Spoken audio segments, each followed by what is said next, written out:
Datuk Seri Suryani Datuk Ahmad, sahabat lama saya.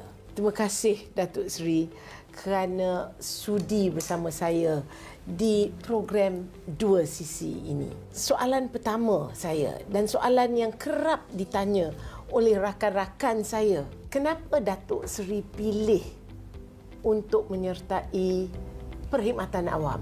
What made you join the public sector? Sebenarnya Datuk Seri, I'm a reluctant PTD. Oh, Pegawai Tadbir dan Diplomatik. why reluctant? Ya, sebelum ni saya dah kerja after graduation. In fact, before saya graduate lagi, saya telah ditawarkan oleh satu syarikat media untuk menjadi part of the team. Rasanya saya dah terima dah masa tu, tapi pada masa yang sama saya mendapat tawaran juga untuk menjadi PTD. Sebenarnya itulah saya kata saya reluctant PTD. My father adalah seorang PTD.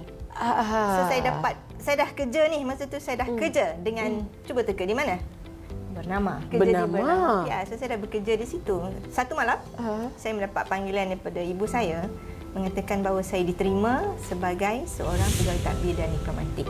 Wow. Before that dah melalui semua proses lah, ujian, peperiksaan, interview semua saya dah lalui. Dan saya pada masa itu berharaplah supaya tidak berjaya. Gagal dalam peperiksaan. So maknanya masuk ni semua ni dah isi borang ni semua kerana ayah dan ibu lah. Itu saya kata saya reluctant bila mak saya telefon, okay, you have got this offer. Yang dah kerja ni, and I like my job. Saya suka kerja ni sebab dia bidang saya. Saya belajar komunikasi. Yes. So this is bidang saya. Saya sangat meminatinya dan sangat menjiwai jawatan saya, pekerjaan saya pada itu. Mak, I want to continue. Oh, dia bagi I lecture yang panjang. Saya dia masa waktu malam. Dan pada akhirnya, saya kata, baiklah Mak, this is for you, and Ayah, it's okay, tak apa. Dan saya terima semua tu, saya anggap itu adalah ketentuan. Saya reda. Sebab itu adalah sesuatu yang mak saya, my parents, kata that you should be. Apa kalau saya tak terima? Bagi saya, apa yang saya buat itu adalah sebagai memohon keredaan daripada ibu bapa.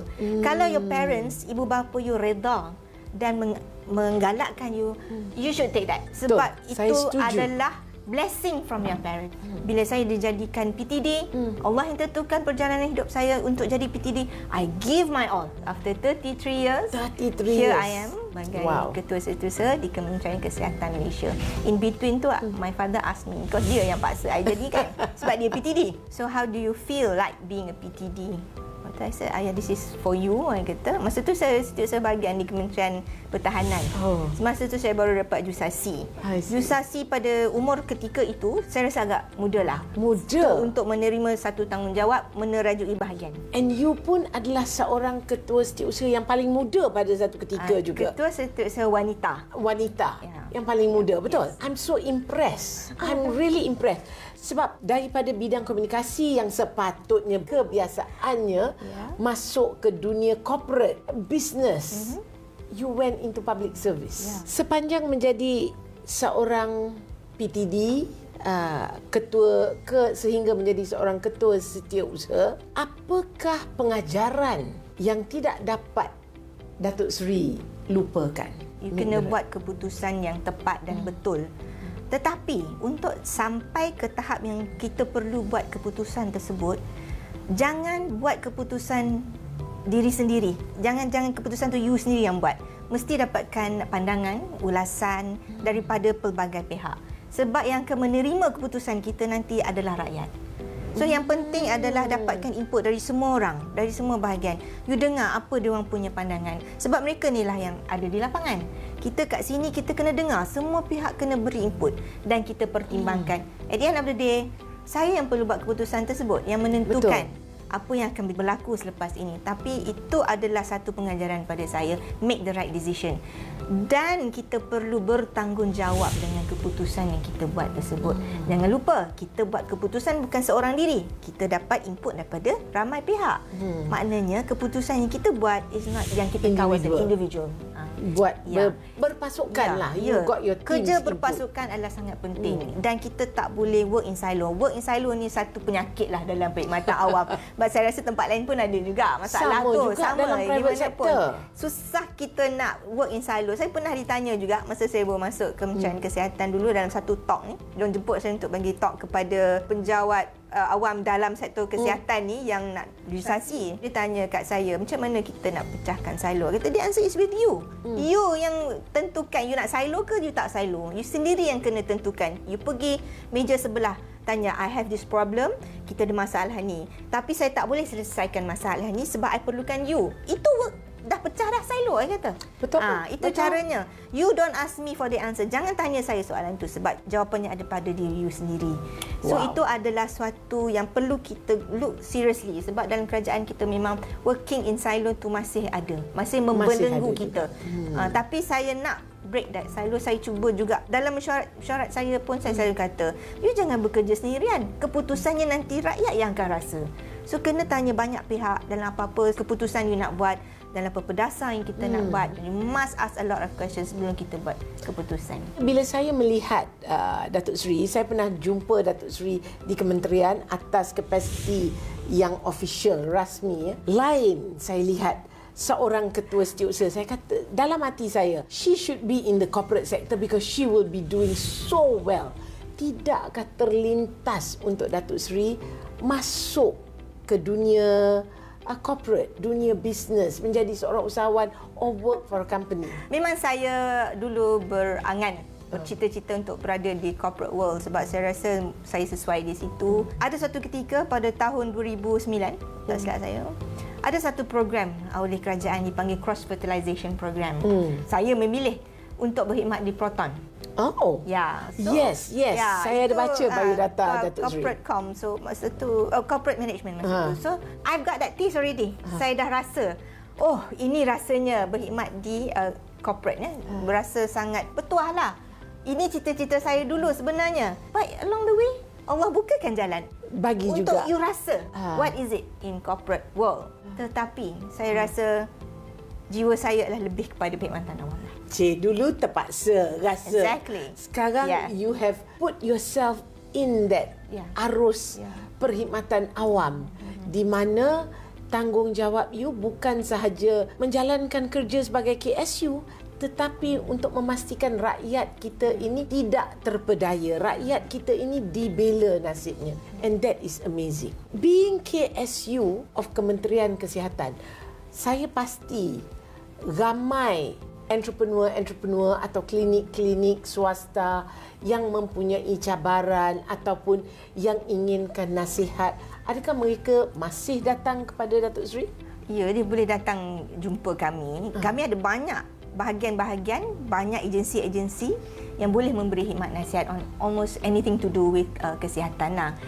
Macam kalau nak buka klinik swasta contohnya, kita ada CCAPS untuk memberi nasihat kepada mereka bagaimana untuk mendapatkan lesen, bagaimana nak mencapai kriteria-kriteria yang tertentu untuk mereka buka klinik dan sebagainya. We are very open about it. Kita menggalakkan. Sebab kan you may not be in the private sector but you are assisting the private sector to be successful in whatever they do, and that is a blessing to me lah. Sekarang ni bukan aja suka tetapi menghayati jawatan KSU. Ni mungkin soalan sensitif sedikit. Bila saya pandang KSU ni, saya dapati hanya 3 KSU yang wanita dalam kabinet kita kan, dalam kementerian-kementerian. Pandangan Datuk Seri sebab semasa saya ahli Dewan Negara, inilah isu yang saya selalu ketengahkan untuk memberi peluang kepada wanita untuk menerajui kementerian-kementerian sebagai KSU, pentadbiran kementerian. Dan saya tidak salahkan mana-mana pihak sebab saya dijemput oleh Intan untuk memberi a talk to all this level 54 ni. Masa tu diorang datang kat tempat kerja saya. There was about mungkin dalam 30 lebih orang. Ramai lelaki dan wanita mungkin dalam 15 macam tu. 15-20 lah mungkin. Jadi saya tanya, ada satu soalan saya. Di sini, siapakah rasa dia layak menjadi KSU? Yang angkat tangan, semua lelaki. Yang wanita tak angkat. So, saya bertanya kepada mereka, asyik kenapa you tak ada keinginan? Tak apalah, biarlah orang lelaki. Itu satu. Ada saya kata, are you sure? Diorang yang nak. You tak nak ke? Nak. Then why don't you put your hands up? Dia kata, tak apalah, tak nak. Kita tak nak cuba. I said, why? Sebab kadang-kala kita wanita ni, we feel there is a glass ceiling. Tapi saya rasa glass ceiling ni is perceived glass ceiling. Bukan ada cermin kaca di atas kita. Kita yang anggap, kita yang letak cermin tu, kita yang letak the glass ceiling on our heads.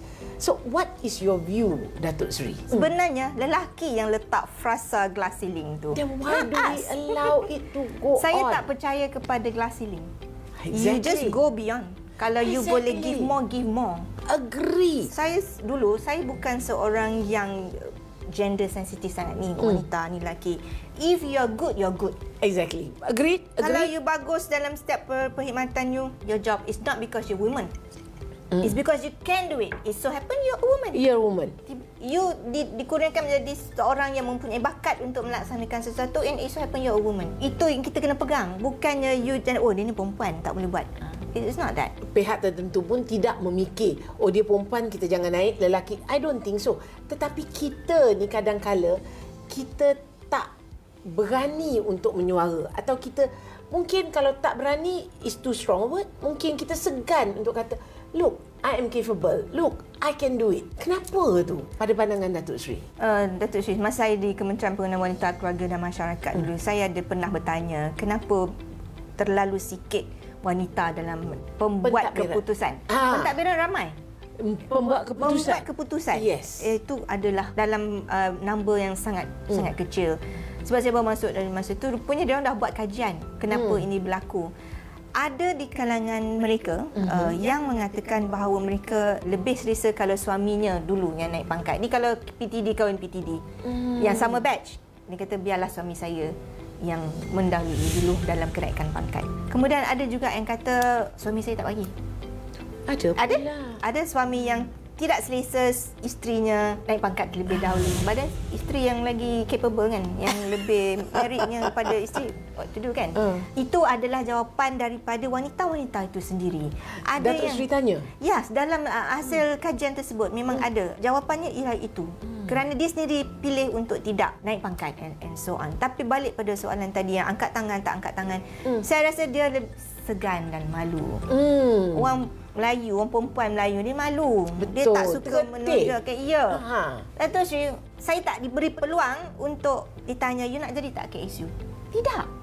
Saya tidak diberi peluang untuk bertanya, are you ready to become a KSU? No. You were dicampakkan di sana. Saya dapat panggilan, masa tu baru habis mesyuarat, dapat panggilan daripada Ketua Setiausaha Negara, arwah Tan Sri Dr. Ali Hamzah. Suryani, I'm taking you out from KDN. Masa tu saya TKSU Kementerian Dalam Negeri. Yes. Masya Allah, Tan Sri, what did I do wrong? Terus, Itu my first impression. I did something wrong. Yes. Sebab saya dah beri yang terbaik di Kementerian Dalam Negeri pada ketika itu. No. I'm sending you to Kementerian Pemberdayaan Wanita. Oh, okay. Thank you, Tan Sri. I thought it was just... Belum habis hayat as a KSU. Saya pegang dinding sebab saya nak tumbang masa itu. I was not ready. Tadi I was a reluctant PTD. Now I wasn't ready to become a KSU. Sebab saya masa tu saya baru berkhidmat 2 tahun di Kementerian Dalam Negeri. Allah dah caturkan. At that age, pada usia muda itu, saya masa tu saya 49 tahun. One of the youngest. Saya bukan 50 pun lagi. Masa tu tahun yang saya sambut 49 tahun.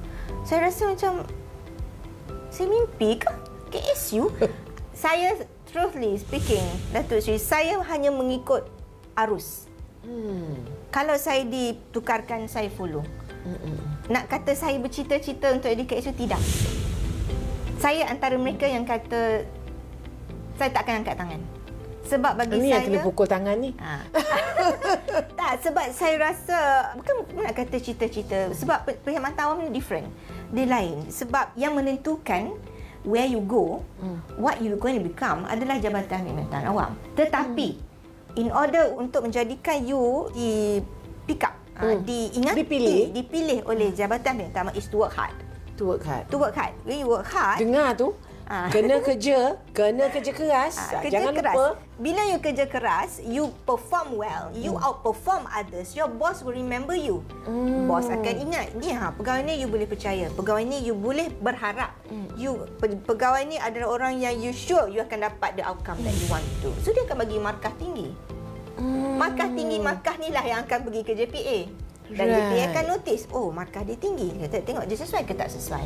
Masa tu saya just follow the flow. Bagi saya, like I said from the beginning, I will do all my best. Kat mana saja saya pergi, whatever tanggungjawab yang diberi, kementerian mana you letakkan I, jadi pengarah Intan sekali. Yes. I always give my best. I give my all. I give my all. Tak ada merajuk, tak ada apa. No. Suka tak suka, Betul, no. Sri. Ini tanggungjawab, saya beri yang terbaik. Yes. Betul? Yes. You have the right to be merajuk. You have the right to rasa kecil hati. You have the right.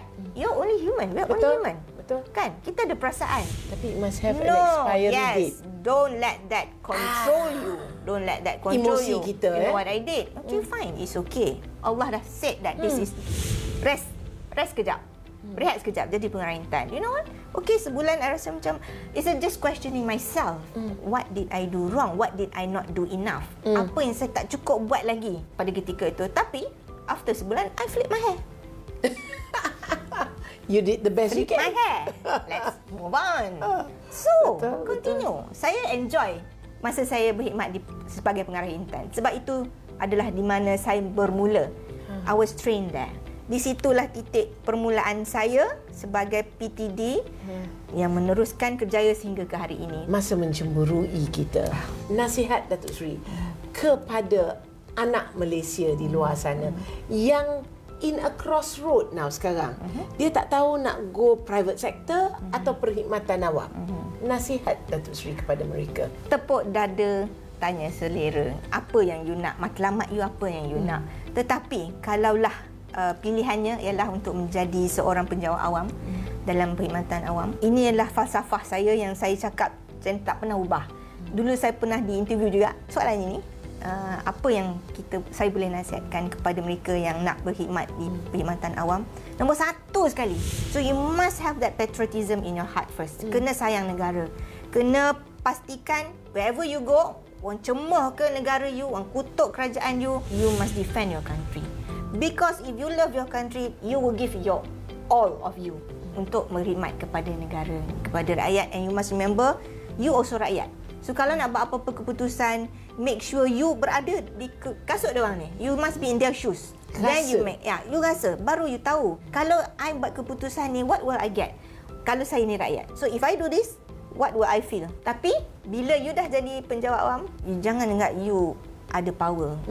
Humility is number one. Saya juga berpegang pada falsafah ni, Datuk Seri. Ular menyusul akar takkan hilang bisanya. No matter what your posts are, always remember Allah is the decision maker, not you.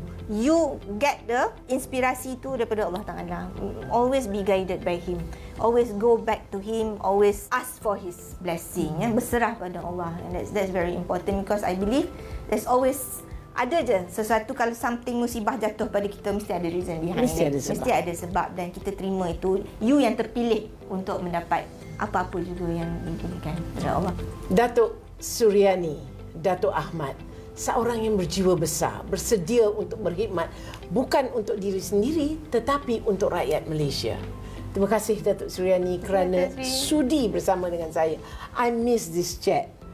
You are amazing, idola saya. Terima kasih. Assalamualaikum warahmatullahi wabarakatuh.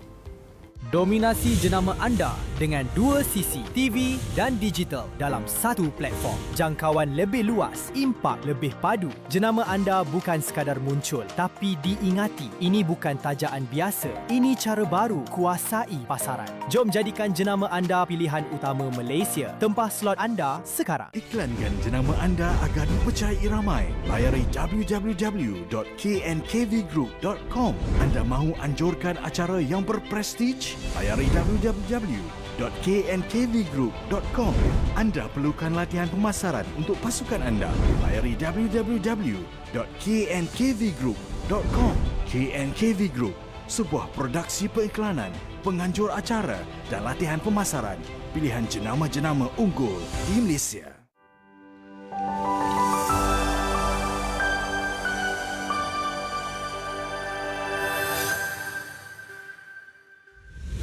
Hari ini kita ada segmen sisi debat istimewa kerana kita ada dua orang selebriti yang cukup dikenali di seluruh Malaysia untuk memperdebatkan tentang isu relevannya jurusan teater di universiti. Di sebelah kanan saya, tuan-tuan dan puan-puan, tidak lain dan tidak bukan iaitu Nizam Jentik. Apa khabar? Khabar baik. Terima kasih kepada saudara Azhar. Nak bertanyalah dulu Bang Nizam, graduan universiti mana dulu? Saya daripada UiTM Shah Alam mengambil jurusan Sarjana Muda Seni Bina. Kepujian, Seni Bina. Seni bina. Walaupun ada seni, tapi saya punya seni membina. Dan sekarang ni by profession?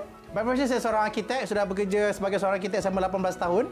Masih lagi seorang arkitek dan juga seorang MC, host, pelakon, but not pelakon teater. Baik, dengan riaknya gitu ya. Baiklah, tuan-tuan dan puan-puan, itu sebagai seorang pencadang kita ada Nizam Jentik. Dan yang bakal bertembung dengan beliau, seorang graduan teater. Kita memperkenalkan Ain Sufia. Apa khabar Ain? Baik, alhamdulillah. Terima kasih Azhar. Ain, dulu graduan teater UiTM. Ya, betul, benar. Tahun bila? Saya degree saya 2012 Konvo. Dah lama Sarjana Muda. Saya pun graduan UiTM ya, Cik Nizam. Sarjana Muda. Oh, sama universiti? Yes, Sarjana Muda Teater dalam acting directing. Hari ini kita akan berbicara tentang isu yang sedang hangat diperkatakan, iaitu tentang insiden-insiden yang melibatkan pelajar-pelajar jurusan teater. Jadi hari ini kita akan mulakan sesi perdebatan. Pencadang sudah bersedia? Ya, Sir. Pembakar sudah bersedia? Tuan-tuan dan puan-puan, dengan usul Dewan ini percaya jurusan teater di universiti perlu dibubarkan. Persilakan pencadang mengemukakan hujah. Bismillahirrahmanirrahim. Assalamualaikum. Terima kasih. Bagi saya, kos teater perlu dibubarkan sebab saya tak rasa di mana jurusan ini boleh menyumbang kepada industri filem. Sebab apa? Sebab apa saya kata macam tu? Sebabkan dalam kebanyakan pelakon-pelakon yang sedia ada, lambakan pelakon-pelakon, berapa persen saja semua pelakon-pelakon ini yang berkelulusan seni teater? Kan, betul tak? Yang ada banyak kelulusan daripada hero remaja, daripada itu bukan lulusan.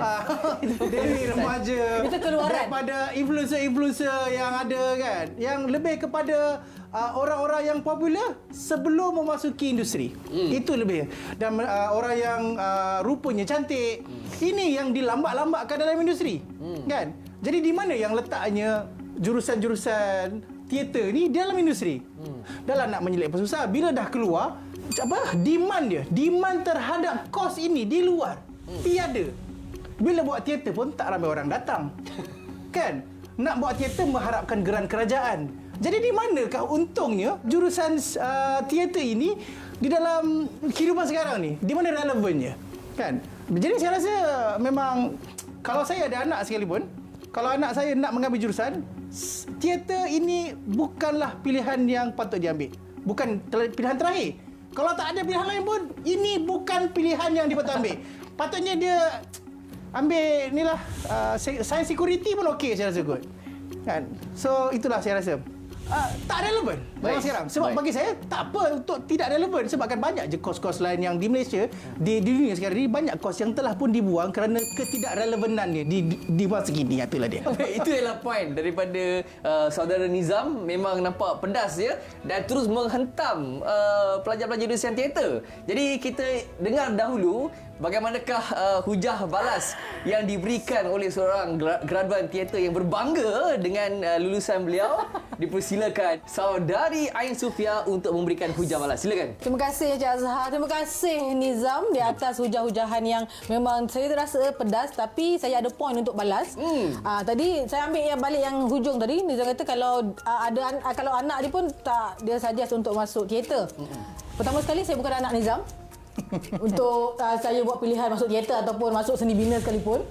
Tapi dia bukan semua orang yang akan masuk teater.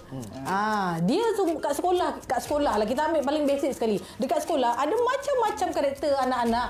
Ada macam-macam karakter budak. Jadi ada yang pandai nak buat seni bina, ada pandai yang main Lego tu, kita tahulah. Orang budak pandai main Lego kita tahu dia mesti ada ketajaman fikiran dia untuk buat masuk seni bina contohnya. Ada juga anak-anak yang memang pandai dalam bidang seni yang memang berketerampilan tinggi untuk berada di hadapan, berada di atas pentas. Dan sebenarnya untuk mengambil jurusan teater ni bukannya sekadar untuk menghiasi wajah-wajah di TV ataupun di atas pentas, tetapi ia sebenarnya paling basic sekali untuk membina keyakinan diri. Saya ambil kawan-kawan diploma saya memang ramai dalam kelas. Mungkin samalah macam yang lain-lain, tak tahu nak isi apa, isilah seni lakon. Okey, tapi bila dah masuk degree, dalam kelas degree saya hanya ada 6-7 orang saja yang mengambil pengkhususan bidang teaternya. Yang lain-lain semua dah pergi ambil bidang lain. Ada kawan saya memang malu betul bila kita berlakon, memang kita kena ke depan lah kan untuk present. Tapi lama-lama dia makin confident dan dia berjaya sekarang dan dia kerja di Bahrain sekarang. Wow. Bahrain, Bahrain, yes. Sebagai apa? Diplomat lah di sana. Jadi sebenarnya dia untuk build confident. Kalau kita mengambil negatif lah benda tu. Kalau ambil positif lah. Teater itu bukan sahaja untuk dia menghiasi dunia populariti Malaysia ni, tetapi asasnya ialah untuk membentuk credibility. Ialah untuk membentuk jati diri, build self confidence sehingga kan mampu bekerja di luar negara sebagai diplomat. Dia bukanlah dia diplomat tapi dengan security lah kat pejabat diplomat lah di sana. Pejabat diplomat. Security lah. Tak juga security kat luar. Dia dalam pejabat. Right, itu ialah hujah daripada Ain Sufia. Jadi kita dengarkan sekarang ni, kita ke pusingan yang kedua iaitu bidasan daripada Encik Nizam untuk membidas hujah daripada Ain Sufia. Silakan. Saya mengambil poin yang Ain cakap tadi tentang membina keyakinan diri. Kenapa memerlukan sijil ataupun diploma, degree yang terpaksa ambil 2 tahun untuk membina keyakinan diri dan akhirnya keyakinan diri itu digunakan untuk benda lain. Untuk membina keyakinan diri boleh diambil dalam mana-mana kos. Kos architecture, seni bina, saya pun ada presentation, boleh membina keyakinan diri. Kos engineer, kos doktor yang perlu bercakap, perlu ada oral exam, oral test juga boleh membina keyakinan diri. Tapi apa bezanya kos teater dengan kos ini? Kos yang saya bercakap ni mampu memberikan pulangan yang lebih besar apabila di dalam dunia sebenar, di dalam marketnya nanti, kan? Sebab saya tak rasa kos teater saja boleh membina keyakinan diri. Satu lagi tentang Ain katakan ada anak-anak kita yang ingin nak ke depan, seorang yang boleh berinteraksi dengan baik. Jadi adakah dengan berinteraksi dengan baik itu mampu memberi pulangan daripada segi kewangan? Kalau hanya boleh bercakap dengan baik tapi tiada apa-apa kelulusan yang boleh membantu dia untuk survive dalam hidup. Ini yang kita nak ni. Apakah skill survive di dalam hidup yang ada pada anak ni selain bercakap? Kalau semata-mata dia bercakap tapi dia tak ada skill dalam engineering, dia tak ada skill dalam sains dan teknologi, dia tak ada skill dalam manufacturing, dia tak ada skill dalam business, dia tak ada skill. Dia semua skill bercakap. Kalau nak skill bercakap boleh jadi scammer, kan? Dia tak boleh jadi orang yang profesional. Faham tak? Jadi itu yang saya kata, untuk berdebat tentang untuk menjadi boleh bercakap ni, boleh ke depan ni banyak lagi ruang. So itu ada lagi poin. Itu je bagi saya, itu je. Ada bunyi. Baik, itu bidasan daripada Nizam. Jadi macam mana tu Ain? Sebab Nizam kata kalau nak pandai bercakap, nak bina keyakinan diri, nak jadi seorang public speaker yang baik, tak perlu sampai ambil jurusan teater. Banyak je kelas-kelas yang boleh. Macam mana bidas? Sila. Ya, betul tu Encik Nizam. Okey, tapi keputusan SPM awak dulu kelas ambil apa? Masa form 4, form 5? Sains teknologi. Yes, jadi itu awak kelas sains, awak ada subjek admat apa semua, fizik, kimia, awak boleh pergi masuk subjek engineering, awak boleh masuk FSPU. Tapi kalau budak-budak yang kelas yang ambil sastra, macam mana dia orang nak pergi terus masuk bidang engineering macam tu semua ataupun bidang medik? Jadi ini adalah salah satu peluang mereka untuk melanjutkan pelajaran ke peringkat yang lebih tinggi dan juga tidak dipandang rendah oleh kawan-kawan yang lain. Okey, kau masuk universiti, aku pun masuk universiti juga. Tapi dalam bidang aku, dan aku berjaya dalam bidang aku. Saya ambil contoh tak jauh lah saya. Saya juga kelas sains, Cik Nizam. Biasalah, kita dalam kelas sains dah lagi ramai yang pandai-pandai. Yang admit semua memang A. Saya memang terang saya cakap lah, admit saya memang selalu gagal lah. Gagal, dapat 30 markah pun kira baik lah tu. Tapi bila saya masuk teater, saya tak sangka saya selalu jadi top 3 dalam kelas setiap SEM. Top 3? Yelah, biasalah kita berlawan-lawan. Maksud, bila saya masuk, aku tak bodoh sangat lah. Dan juga, tak adalah aku bodoh sangat. Sebab, dan juga saya ambil daripada kata Cik Nizam, kalau boleh bercakap je tapi tak ada ilmu bisnes lah apa semua tu, saya betulkan Cik Nizam kami budak-budak teater belajar juga ATR, entrepreneurship, belajar English, segala-galanya. Saya ambil contoh juga kawan saya sama-sama belajar diploma dan degree, Isay Fazli Syam.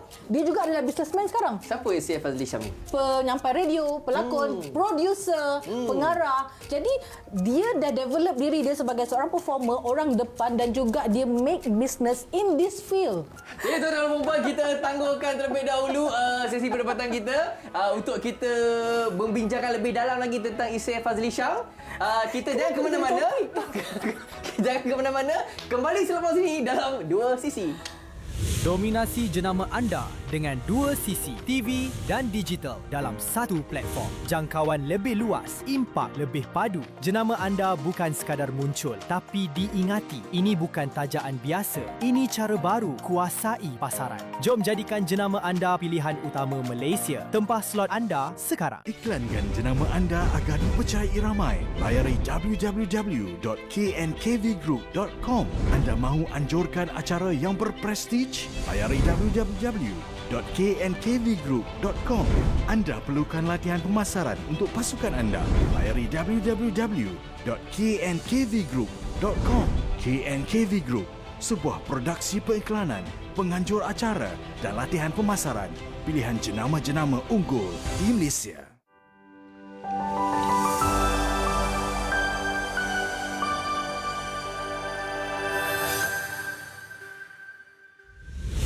Kembali lagi dalam Dua Sisi. Sekarang ini anda sedang menyaksikan sisi debat. Dan sebelum kita berhenti rehat sebentar tadi, sesi perdebatan kita buat pertama kalinya menjadi sangat panas dan sangat drastik segala hujah-hujah yang dikeluarkan oleh kedua-dua pihak. Tuan-tuan dan puan-puan, sekarang ini kita meneruskan pusingan kita ke pusingan ketiga di mana setiap pihak dibenarkan untuk bertanyakan satu soalan kepada pihak lawan. Kita mulakan dengan pihak pencadang, Saudara Nizam, untuk bertanyakan soalan kepada Ain. Saya tertarik dengan hujah Ain tentang sewaktu dia belajar jadi jurusan teater yang di akhir semesternya tinggal 7 orang. Kan, tinggal 7 orang. Jadi waktu itu bukan akhir semester, masa degree. Masa yang degree. Sambung yang further study. 7 orang. Saya tak tahu. Saya punya soalan, di manakah 6 orang yang lain ni? Kan, di dalam industri teater dan juga lakonan di Malaysia ni. Dan saya just nak tanya, Ain pernah tengok cerita Blood Brothers tak? Tengok. Ramai kan pelakon dia kan? Hebat-hebat pelakon dia kan? Ya. Saya nak beritahu dalam kajian saya hanya 2 orang saja yang berlakon dekat situ, yang pelakonnya adalah jurusan teater, which is actually Syafiq Khan dan juga Wan Hanafisu. Dan the rest, pelakon utama dan pelakon sampingan semuanya bukan dalam bidang teater. Jadi di mana jurusan teater ni punya kekuatan menempatkan diri mereka ni dalam filem ni? Besar filem ni. Okey, baik. Okay, saya ambil yang soalan pertama. Di manakah the rest lagi 6 orang tu? Seorang producer, kawan saya, lelaki. Isay Fazli Syam ke? Bukan. Oh, bukan. Isay dia dah ambil kelas lain lah. Dia ambil management pula, masa degree. Okey, seorang ni producer. Yang seorang lagi tenaga pengajar di universiti. Saya masih meneruskan. Dan seorang lagi inspektor polis. Dalam polis kan kita ada juga. Boleh bercakap depan orang lah. No. Kan kita kan kena ada undercover semua kan. Itu juga memerlukan lakonan. Ya. Dan yang lagi seorang dalam buat event. Lagi seorang lagi dia tak kerja, jadi suruh rumah sebab memang cita-cita dia jadi suruh rumah. Cik Nizam kena faham fundamental dalam bidang seni ini atau yang lebih komersial ni, dalam bidang hiburan. Dia bukan semata-mata ilmu tapi populariti, viral untuk masa kini juga perlu. Dan sustainable dia, Cacanas pun dah lama dan juga ada gosip-gosip, ada hal-hal lain. Itu juga membantu untuk menjadi watak utama dalam filem. Lagi pula filem perlu mendapat pulangan yang besar. Kalau jual muka Nizam sekalipun, memang siapa nak tengok Nizam dekat bayang? Jadi bukanlah kos itu membantu sangatlah dalam industri filem. Cik kata tadi dalam Brothers kan? Tapi ramai lagi, contoh Amir Effendi dalam bidang teater, filem yang dia masuk laku je. Polis Vivo. So, what? Sikitnya. Tak ada contoh. Okey, Nat Zainal. Jadi orang tunggu. Sherry Al-Haddad. Jadi orang tunggu dia dekat TV. Baik, sekarang ni kita beralih kepada soalan daripada Ain Sufia untuk bertanyakan kepada Nizam. Okey, Cik Nizam dalam industri sebagai seorang apa? Saya seorang host, seorang MC, seorang pelakon. Pelawak, you tak berbangga sebagai seorang pelawak? Pelawak. Lupa pula pelawak. Dah lah dia mula dalam bidang lawak. Ya, pelawak. Lupa pula. Kena keluarkan kad lah. Jadi dalam banyak-banyak tu tadi Cik Nizam kata pelakon Pelakon. Selalu dapat watak yang macam mana? Saya punya pelakon memang watak saya adalah watak Nizam. Kalau orang panggil berlakon sebagai Nizam. Ini Nizam kena ni watak macam ni. So saya jarang dapat watak antagonis ke, antapopia kan. Tak ada Bukan. watak-watak jahat, watak-watak psycho, serial killer tak pernah dapat. Tak pernah dapat lah. Maksud dia selalu bila dipanggil berlakon menjadi diri sendiri. Menjadi diri sendiri. Jaranglah dapat watak yang kena create karakter tu, tak pernah lah. Tak pernah.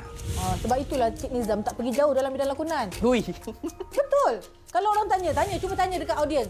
Ingat tak drama lakonan Nizam? Ada tak? Saya pergi jauh tau. Saya berlakon dekat Kedah tau. Jauh kot. Itu jauh kilometer. Jadi orang tak ingat, tak remember which drama, which telefilm, telemovie yang Cik Nizam lakon. Saya pergi sampai Budi 95 saya habis tau. Betul. That's why orang tak memorable apa hasil lakonan Cik Nizam. Tapi kalau Cik Nizam berlawak ataupun buat MC, orang ingat. Sebab itu adalah speciality you. Soalannya apa nak jawab? Jadi maksudnya kalau Cik Nizam dapat watak yang serial killer ke apa yang macam Cik Nizam sebutkan tadilah, yang susah tu, Cik Nizam akan ambil kelas lakonan atau tidak? Saya memang tak pernah dapat watak-watak besar macam tu. Tapi kalau saya dapat watak besar, maybe insya-Allah saya akan masuk kelas dulu untuk menajam lagi skill saya. Tapi saya tak perlulah sampai ambil 2 tahun, ambil 3 tahun. Cukup 7 hari untuk menjadikan saya seorang serial killer yang berbakat. Are you sure dengan 2 hari awak akan berjaya? 7 hari. Awak akan berjaya tarik audiens untuk watak awak, karakter awak, untuk grab audiens. 7 hari cukup.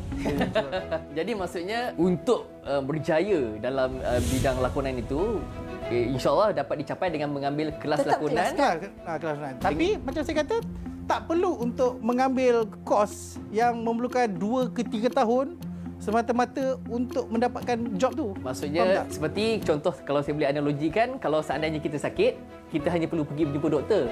Ya. Kita tidak perlu mengambil Menjadi jurusan menjadi doktor. doktor. Tapi ia tidak menafikan bahawa jurusan doktor itu diperlukan di Malaysia. Betul.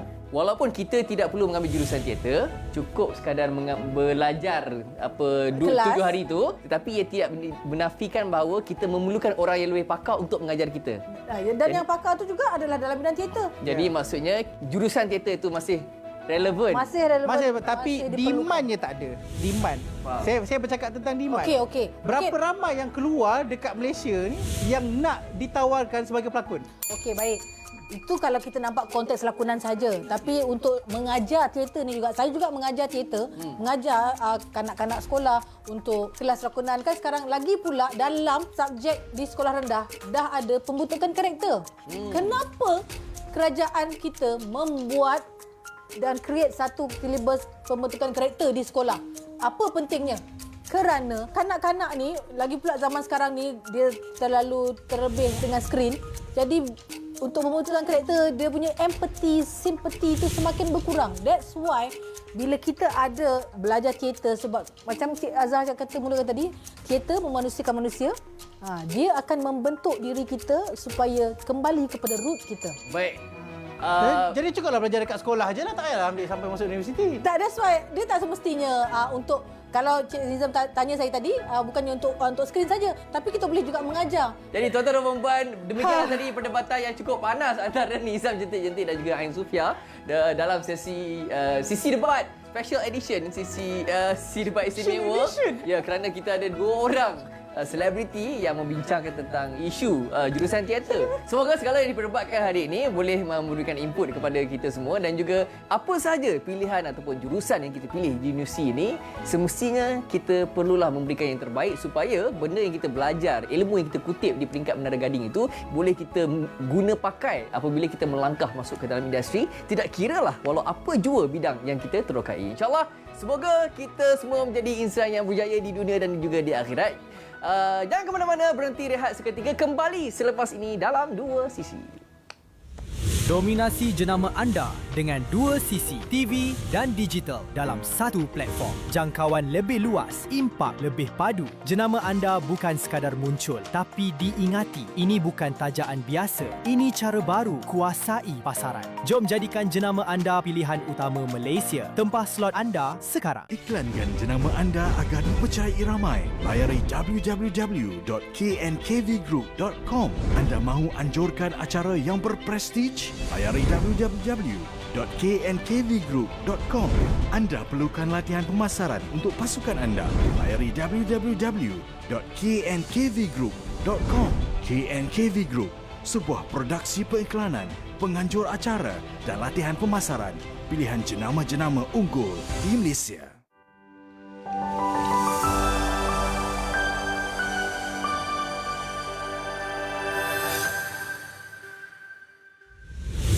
Hai, Assalamualaikum. Kembali lagi bersama dengan saya Irma Hasmi, Sisi Niaga dalam Dua Sisi. Alhamdulillah, tanpa membuang masa, saya perkenalkan panel kita pada hari ini, iaitu daripada Easy Korban, merupakan pengasas Easy Korban sendiri, Ustaz Azhar bin Dato' Abdul Syukur. Assalamualaikum, Ustaz. Waalaikumsalam warahmatullahi wabarakatuh. Sihat ya? Alhamdulillah, sampai ni sihat dah ni. Kalau saya sebut Easy Korban, saya rasa lalu kat highway tu kita nampak je signboard dia kat tepi. Dan kita tahu siapa je jurucakap dia. Memang orang kata tak perlu diperkenalkan secara mendalam. Secara dasarnya kita dah tahu Easy Korban ni apa antara yang dilakukan oleh Easy Korban. Menjadikan perkhidmatan ibadah korban, akikah, fidyah dan juga wakaf secara berstruktur dan berteraskan pematuhan syariah, insya-Allah. Tapi walau bagaimanapun, Ustaz, mungkin Ustaz nak terangkan juga sedikit latar belakang tentang Easy Korban. Latar belakang Easy Korban, asalnya saya pernah bertugas di Kemboja sebagai pembantu mufti Kemboja tahun 2003-2004. Masa tu rakyat Malaysia ni bila waktu musim haji, dia dua tempat dia pergi. Masa dulu. Sama ada pergi Mekah, haji atau pergi Kemboja. Jadi masa setiap kali raya haji itu, orang Malaysia akan pergi Kemboja untuk buat korban. Masa saya duduk di sana tu, saya nampak ada beberapa kelompangan dah. Pasal orang buat akikah, tunggu waktu korban dan dilaksanakan pada musim korban. Sepatutnya akikah tu sepanjang tahun. Sepanjang tahun, bila masa sahaja. Jadi bila kita balik Malaysia tu, kita tahu kita perlu setubuhan satu dipanggil entiti yang memberi tumpuan sepenuh masa kepada korban dan akikah. Bukan sebagai bila waktu korban baru muncul. Kerana kita nak bagi peluang pada orang yang melaksanakan akikah itu sepanjang tahun. Jadi itu asas pada penubuhan Easy Korban. Saya balik ke Malaysia tahun 2005-2007 tertubuhnya Easy Korban. Sebab tengok suasana tu macam kurang sistematik, betul tak? Ya, betul. Jadi kita nak tahu juga mereka yang memerlukan di Kemboja itu tidaklah waktu musim tertentu saja. Sedangkan mereka memerlukan bekalan daging-daging itu sepanjang tahun kan. Kadang-kadang kalau tak ada waktu raya haji tu tak makan daging lah mereka. Macam itulah daifnya keadaan mereka di sana. Boleh tak Ustaz terangkan apa antara perkhidmatan teras yang ditawarkan kepada masyarakat waktu ini? Perkhidmatan yang kami tawarkan kepada masyarakat sebenarnya bukan penyembelihan korban itu sampingan. Kita menerangkan kesedaran untuk membuat korban, kenapa perlunya berkorban. Dan kalau kita buat kajian sekarang ni, peratus umat Islam yang membuat korban baru 4%. Ini daripada bacaan kita tengok paling terbaru ke? Ya, terbaru. Kita tengok lembu-lembu korban yang Kementerian Pertanian ni dia disediakan untuk masyarakat sebenarnya tak banyak banding dengan orang yang layak buat korban. Kami sendiri kami kira dengan apa yang buat bersama dengan kami dengan kawan-kawan kita daripada NGO lain semua, kita lihat jumlah itu masih terlalu sedikit. Maksudnya kesedaran berkorban di kalangan rakyat Malaysia terlalu kurang. Kalau waktu korban di Pakistan tu hampir setiap rumah dan sebulan musim haji korban, waktu korban tu negara tu akan berbau lembu atau kambing. Kerana bila disembelih kan, bau situ 1/3 bola dunia dibuat di Pakistan kerana kulit lembu tu. Jadi berbanding dengan Malaysia, kita hari ini kalau satu taman tu 10 ekor tu rasa banyak sangat dah. Betul. Kan rasa penuh dah surau ke masjid. Bayangkanlah kalau satu rumah itu ada apa? Kita kata satu taman tu beratus kan? Katakanlah 300. Kalau satu rumah tu paling kedekut dibuat satu bahagian, bukan seekor lembu. 300 bahagi 7 itu dah lebih dalam 100 ekor sepatutnya. Tapi baru 10 dah rasa banyak. Mungkin juga kadang-kadang kan kita dengar 10 ekor tu dah banyak dah. Kadang-kadang kurasa ataupun masjid yang menyediakan perkhidmatan korban ni yang limit kan. Adakah kita kekurangan lembu-lembu, kambing-kambing? Kalau kita tengok pihak pihak masjid yang buat korban tu, dia akan offer tarikh tutup dua minggu sebelum korban. Dan budaya orang kita, dia akan buat saat akhir. Last minute. Ya, kalau bayar zakat tu, zakat fitrah tu tunggu malam raya. Pagi-pagi raya saat akhir. Sedangkan sepanjang bulan Ramadan tu boleh bayar. Itu memang budaya kita ya. Jadi itu salah sebab tawaran itu terlalu awal ditutup. Kedua, betul lah. Bila tutup awal tu maksudnya tak cukup lembu dah. Bila orang nak masuk je nak masuk, lembu dah habis. Jadi itu satu lagi. Kerana itu izin korban ya, kami menawarkan sampai hari kedua. Raya kedua tu kami masih buka lagi. Kesedaran itu lewat sangat kan? Ya. Dan sebenarnya asalnya pada tahun 2000, kami buat 2007 dulu, korban kami asalnya di luar negeri. Perkhidmatan kami offer di luar. Sebenarnya nak laksanakan korban di luar negeri itu lebih mudah daripada dalam negeri. Kemudian pada tahun 2020 saya rasa, masa tu berlaku PKP, COVID ya. Dan kami rasa satu keperluan mendesak, orang masa tu dengan kurang makanan apa semua, dan dalam masa yang sama, masa itu rakyat Malaysia dia tak boleh nak keluar, tapi dia nak buat korban. Dan tahun 2020 tu bila kami buka korban dalam Malaysia ya, memang sambutannya menggalakkan. Dan betul, kita sendiri sebenarnya bekalan itu masih lagi tak cukup lah. Saya rasa tahun lepas kami baru dapat 500 ekor untuk dalam Malaysia. Luar negeri tak ada masalah. Luar negeri itu kita buat banyak negara. Beribu pun tak ada masalah. Keperluan yang supplier, pembekal kita itu memang kurang lah. Tapi saya dengar bila waktu PKP pun Izzy Korban berjaya menguruskan urusan ibadah korban ni. Dan kita tengok pun Izzy Korban bertahan hampir 2 dekad. Pastinya ada satu pasukan yang kuat di belakang Izzy Korban ni. Jadi bagaimana sebenarnya boleh beroperasi dengan baik dan bertahan sehingga ke hari ini? Asas itu sendiri perlu ada kekuatan. Masa saya buka Izzy Korban bersama kawan-kawan ada 3 orang lagi tahun 2007, staf kami hanya 3 orang. 3 orang saja. 3 orang saja. Termasuk ustaz dia masa tu? Termasuk saya. Sekarang ni dah dalam 30 lebih dah. 40 ya. Masa tu bila ada pihak datang jumpa saya, pasal pengalaman saya pernah duduk di Kemboja tu, minta saya uruskan korban dan buat atas dasar perniagaan. Kita bukan NGO. Izzy Korban Sendirian Berhad. Okey, bila kita berniaga, maksudnya di antara tujuannya ialah mencari untung. Mana ada orang berniaga tak nak untung? Dia ikhlas masa tak untung, tak ada. Berniaga mesti untung. Jadi masa tu saya beritahu, okey, insya-Allah saya boleh uruskan amanah tu dengan syarat saya kata sebahagian keuntungan perlu diberi kepada pelajar. Alhamdulillah, asas pada situ tu saya rasa mungkinlah Allah nampak kot kan tujuan kita tu, dan memang kita buatlah setiap keuntungan pada tu kita akan salurkan kepada pelajar. Kemudian kita membentuk sistem. Peringkat tahun 2003 kita hanya boleh gunakan Excel, tak ada masalah. Orang pun bayar pakai datang ke pejabat. Manual. Tapi bila masuk ke zaman yang baru ni, saya pun tak reti dah apa semua. Dia perlu kepada satu sistem yang tersusun. Kerana itu selepas pada saya serah kepada barisan pelapis kita yang memang terlibat dalam bahagian IT. Yang sistem itu saya rasa banyak benda yang baru. Di antaranya bila kita buat kerjasama ya, dia kalau orang yang bahagian sistem ni tahu dipanggil API. Application Interface. Macam itulah dia. Maksudnya kami kerjasama dengan bank. Maybank contohnya. Maybank ada sistem, kami ada sistem. Jadi kita perlu satu jambatan untuk menghubungkan benda itu. Jadi itu yang ada pada Izzy Korban. Kerana itu hari ini dengan sistem itu kami boleh bekerjasama dengan Touch and Go, ada Izzy Korban. Dengan institusi dan banyak syarikat koperasi semua. Kerana dengan sistem itu, dia lebih mudahkan pergerakan kita dan kita boleh bekerjasama dengan apa juga syarikat yang besar-besar yang kita mampu untuk tawarkan dan juga direct kepada masyarakat. Kalau dengan masyarakat ni kan ada satu sistem yang kita kata kalau dulu bila isi borang kita akan ada kesalahan nama apa semua kan. Tetapi hari ini hampir tidak berlaku sebarang kesalahan. Zero human error tu tidak ada. Pasal kita gunakan sistem yang dipanggil kalau orang tu kena ikut IC dia apa semua. Dan di situ banyak membantu kami bersaing dalam pasaran tempatan. Ya, insya-Allah. Insya-Allah. Kita nak berkenalan lebih lanjut lagi, nak tahu lagi apa penyertaan yang ditawarkan untuk anda. Kita nak grab peluang ni, ibadah untuk kita juga. InsyaAllah selepas ni kita sambung, kita berhenti berehat sebentar. Dominasi jenama anda dengan dua sisi TV dan digital dalam satu platform. Jangkauan lebih luas, impak lebih padu. Jenama anda bukan sekadar muncul tapi diingati. Ini bukan tajaan biasa. Ini cara baru kuasai pasaran. Jom jadikan jenama anda pilihan utama Malaysia. Tempah slot anda sekarang. Iklankan jenama anda agar dipercayai ramai. Layari www.knkvgroup.com. Anda mahu anjurkan acara yang berprestij? Layari www.knkvgroup.com. Anda perlukan latihan pemasaran untuk pasukan anda? Layari www.knkvgroup.com. KNKV Group, sebuah produksi periklanan, penganjur acara dan latihan pemasaran. Pilihan jenama-jenama unggul di Malaysia.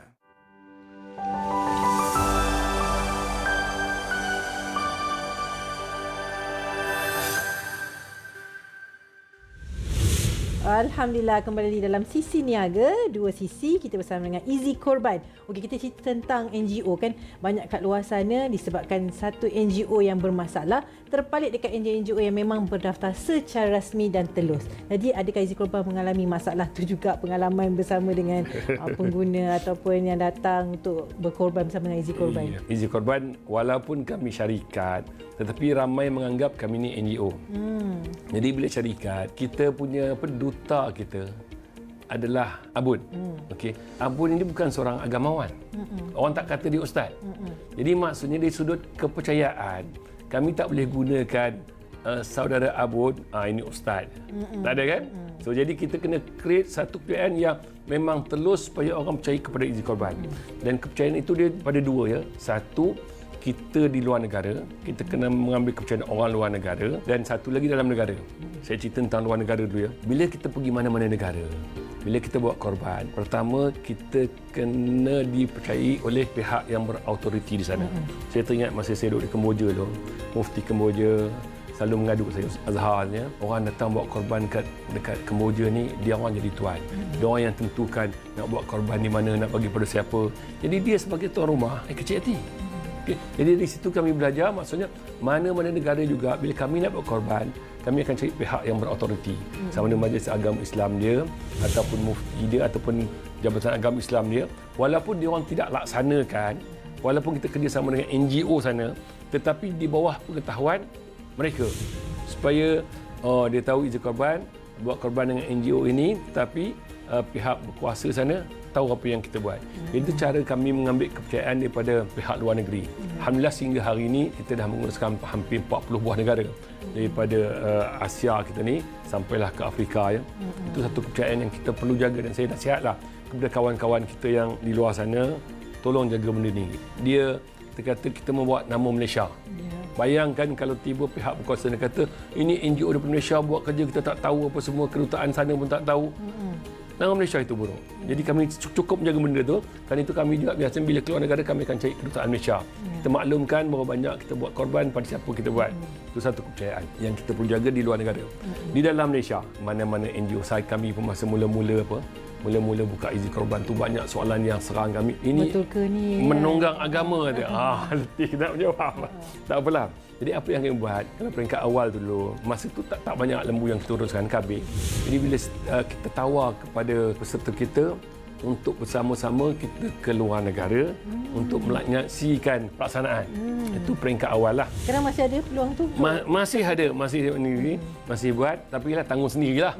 Tapi merasailah pengalaman berkorban di luar negara. Ya. Lepas tu kalau kami buat dengan katakanlah dengan mana-mana koperasi ataupun NGO ya, bersama kita dapat bawa 2-30 ekor lembu, satu jumlah yang banyak. Kita akan bawa wakil dia untuk pergi sekali. Lepas ni puan rumah bolehlah kempen ya. Cukup 30 ekor kita boleh bawa. Satu tim dua sisi kita pergi sana. Okey, masalah pada NGO sekarang ni. Jadi kita kena perlu satu proses yang lebih telus. Kerana itu untuk Easy Korban dari sudut pengurusan, kami rasa kami di antara penelit korban yang pertama, dan setiap tahun itu diaudit kami punya piawaian. Kami ada ISO antarabangsa ya. Dia ISO 9001/2015. Apa ISO ni? Maksudnya kerja kita Easy Korban di sini dengan satu syarikat di luar negara yang ada ISO, kerja ni itu sama standard. Dan kami diaudit setiap tahun ISO ni. Kemudian dari sudut patuh syariah. Kerana itu patuh syariah kami ada MS 1914. Tahun ini dikeluarkan oleh SIRIM. SIRIM yang mengesahkan bahawa kami ini patuh syariah dan ada ISO. Yang saya rasa setakat inilah satu kejayaan besar pada kami dari sudut kerja itu. Dan benda ni tak ada pada orang lain lagi setakat ni. Sebenarnya saya mengharapkan kawan-kawan kita duduk sana, kalau kita sama-sama semualah NGO ke apa ke yang buat kerja ni, kalau kita dapat capai ini, dia akan menjadi satu kejayaan untuk Malaysia itu sendiri. Kerana orang luar akan tengok NGO di Malaysia, pengendali korban di Malaysia, dia ada satu piawaian yang cukup tinggi. Supaya kita kata halal jakim. Kan seluruh dunia mengiktiraf halal jakim itu yang terbaik. Jadi kalau kita dapat buat benda itu di Malaysia, alhamdulillah. Jadi kami melantik satu syarikat yang panggil trustee, dipanggil amanah awaris, yang memastikan setiap duit keluar masuk itu memang betul transaksinya. Jadi alhamdulillah setakat ini dengan adanya benda ini kami cukup bukan terhati-hati. Maksudnya kami sendiri tak boleh bebas untuk senang-senang keluar duit apa semua, tantangan keluar duit tidak. Kalau tak ada pengesahan daripada pihak yang ini, kami tak boleh. Walaupun duit itu masuk ke akaun syarikat, kami pun tak senang untuk kami lepaskan itu. Tanah kita ucapkan kepada Izzy Korban, saya pun sungguh yakin dah mendengar. Saya pasti penonton pun dah tak payah was-was lagi. InsyaAllah boleh pasang niat ataupun boleh terus melaksanakan ibadah korban itu pun mulai pada sekarang pun. Tak perlu tunggu lama-lama sebab nak buat kebaikan tu jangan ditangguh-tangguhkan. Jadi bagaimana mereka nak menghubungi pihak Izzy Korban dalam menjalankan ibadah korban ini? www.izkorban, izkurban.org. Dan saya nak sihatlah, berhati-hati pada kawan-kawan sana. Bila kita type kat Google tu, IZ Korban, ramai pihak yang menggunakan nama sama, sebutan sama, ejaan lain.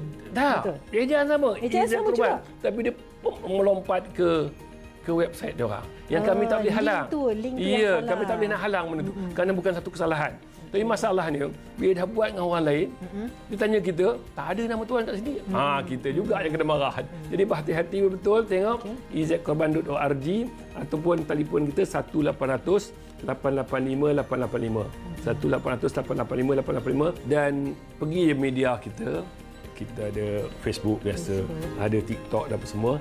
Type aja IZ Korban, IZQRBAN, dan kita buka sampai raya kedua. Raya ketiga pun kadang-kadang tu kami buka dengan syarat dia tak boleh ambil bahagian dah. Dia ambil tu seekor lembu atau seekor kambing. Itu kita boleh. Kalau dia minta satu bahagian dia tiba-tiba tak cukup bahagian lain, kita nak sembelih tak mana. Jadi itu cara untuk bersama dengan IZ Korban ataupun datang ke ofis kami. Kita ada 3 ya. Satu di Gombak, betul ke? Jemput datang dia. InsyaAllah. Ataupun di Johor, kita ada juga di Johor. Boleh tengok website kita, hub kita Johor. Dan juga di Kuala Terengganu, Pantai Timur. InsyaAllah. Terima kasih banyak Ustaz Azhar kerana sudi bersama dengan kami pada hari ini berkongsi tentang ibadah korban dan juga kenapa kita melaksanakan ibadah korban. Jangan lupa anda layari laman rasmi Izzy Korban. Jangan tersalah link. Semak bila dah masuk dalam website tu. Betul. Dan followlah media sosial Izzy Korban supaya dapat link yang sebenar, insyaAllah. Jadi terima kasih lagi sekali kepada penonton. Terima kasih kerana menonton Sisi Niaga. InsyaAllah kita jumpa lagi dalam episod yang akan datang. 2 sisi bersama dengan saya, Irma Hasmi. Dominasi jenama anda dengan 2 sisi TV dan digital dalam satu platform. Jangkauan lebih luas, impak lebih padu. Jenama anda bukan sekadar muncul tapi diingati. Ini bukan tajaan biasa. Ini cara baru kuasai pasaran. Jom jadikan jenama anda pilihan utama Malaysia. Tempah slot anda sekarang.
sunyi. Seolah tiada apa yang berlaku di sini. Tapi setiap hari, bahaya menanti bukan kerana tren, tetapi kerana pilihan kita. Landasan ini bukan jalan pintas, bukan juga tempat bermain. Cepatlah, pukul berapa dah ni? Ia membawa ribuan nyawa bergerak sepantas yang tak dapat dihentikan. Namun masih ada yang sanggup ambil risiko hanya untuk beberapa minit. Dan setiap langkah di atas rel ini menipiskan jurang antara hidup dan mati. Keselamatan landasan bukan sekadar tentang tren. Ia tentang pilihan, dan satu pilihan yang silap boleh merubah segala-galanya.5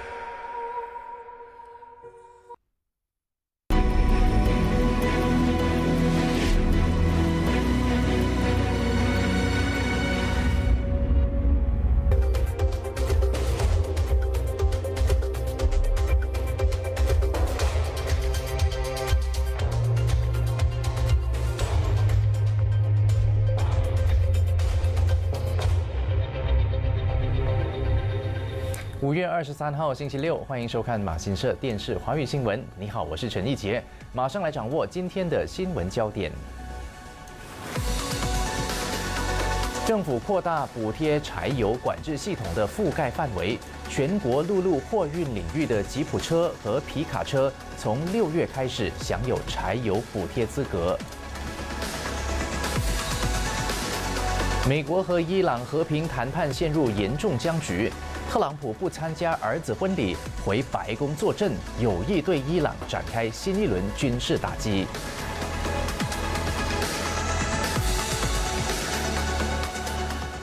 政府宣布扩大补贴柴油管制系统 SKDS 的覆盖范围，从6月1号开始，全国陆路货运领域的吉普车和皮卡车将纳入受惠范围，并享有柴油补贴资格。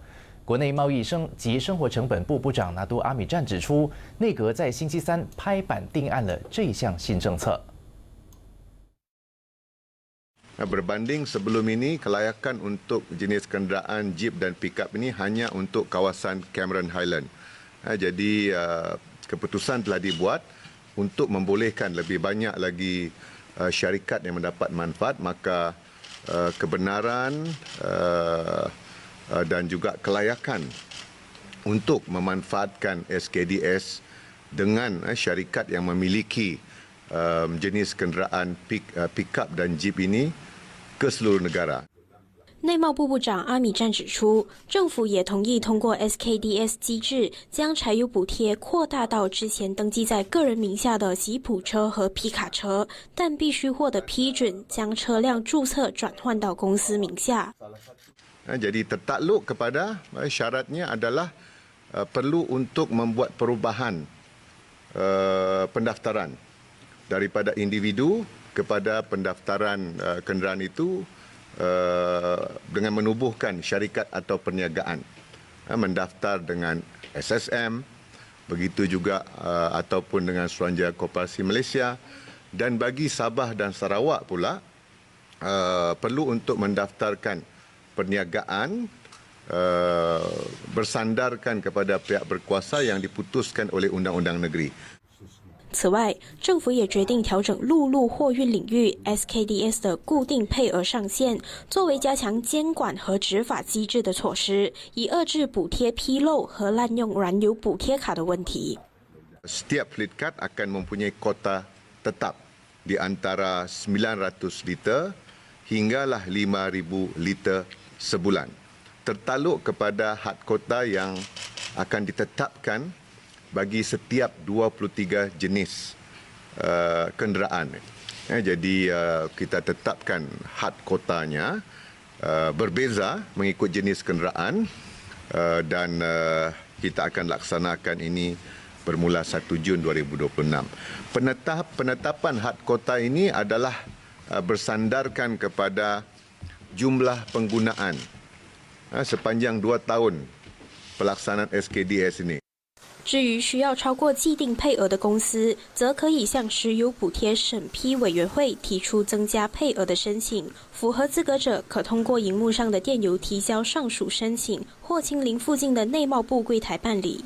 政府鼓励未享有汽油和柴油补贴的公共陆路运输、陆路货运以及公共水上运输领域公司登记加入补贴汽油管制系统 SKPS 和 SKDS， 任何滥用行为将导致补贴卡被冻结，涉事公司也会被列入黑名单。马新社电视采访报道。为了确保政府提供的融资担保计划造福受惠群体，首相拿督斯里安华敦促相关机构加强基层的宣传工作，向中小型企业讲解融资便利和援助措施，以确保相关群体不会错过政府为了帮助他们增加收入、拓展业务而推出的各项举措。身兼财政部部长的安华表示，许多微型企业家对现有的贷款和援助渠道并不熟悉。因此，相关机构必须深入社区，详细说明，让更多人受益。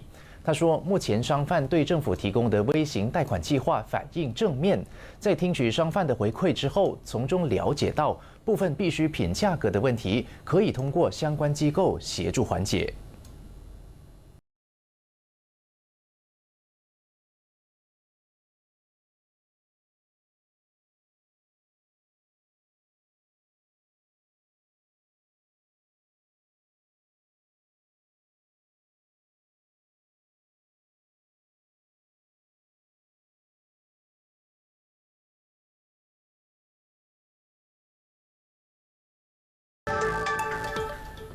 仇恨与偏见将会加剧社会对立。首相拿督斯里安华呼吁热爱和平的广大群众挺身而出，拒绝仇恨政治，别再让少数人的暴政和压迫分裂国家。